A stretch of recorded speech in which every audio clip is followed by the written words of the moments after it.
Romans 3. What advantage, then, is there in being a Jew? Or what value is there in circumcision? Much, in every way. First of all, the Jews have been entrusted with the very word of God. What if someone were unfaithful? Will their unfaithfulness nullify God's faithfulness? Not at all. Let God be true, and every human being a liar, as it is written, so that you may be proven right when you speak, and prevail when you judge. But if our unrighteousness brings out God's righteousness more clearly, what shall we say? That God is unjust in bringing his wrath on us. I am using a human argument. Certainly not. If that were so, how could God judge the world? Someone might argue, if my falsehood enhances God's truthfulness, and so increases his glory, why am I still condemned as a sinner? Why not say, as some slanderously claim, that we say, let us do evil, that good may result? Their condemnation is just. What shall we conclude then? Do we have any advantage? Not at all. For we have already made the charge that Jews and Gentiles alike are all under the power of sin, as it is written, there is no one righteous, not even one. There is no one who understands. There is no one who seeks God.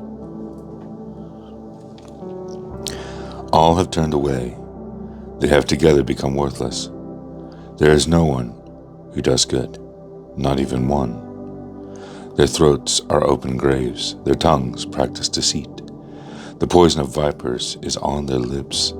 Their mouths are full of cursing and bitterness. Their feet are swift to shed blood. Ruin and misery mark their ways, and the way of peace they do not know.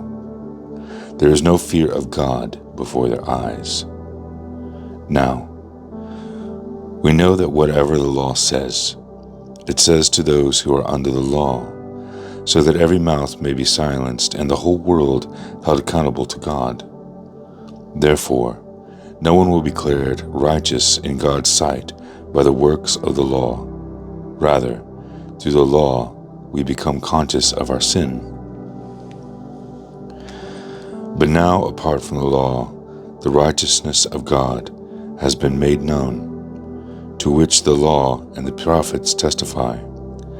This righteousness is given through faith in Jesus Christ to all who believe.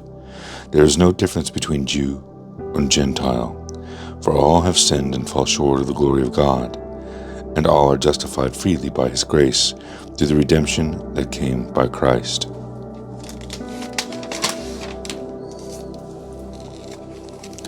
Jesus. God presented Christ as a sacrifice of atonement through the shedding of his blood to be received by faith. He did this to demonstrate his righteousness because in his forbearance he had left the sins committed beforehand unpunished. He did it to demonstrate his righteousness at the present time, so as to be just, and the one who justifies those who have faith in Jesus. Where then is boasting? It is excluded. Because of what law? The law that requires works? No, because of the law that requires faith. For we maintain that a person is justified by faith apart from the works of the law. Or is God the God of Jews only? Is he not the God of Gentiles too? Yes, of Gentiles too. Since there is only one God, who will justify the circumcised by faith and the uncircumcised through the same faith. Do we then nullify the law by this faith? Not at all.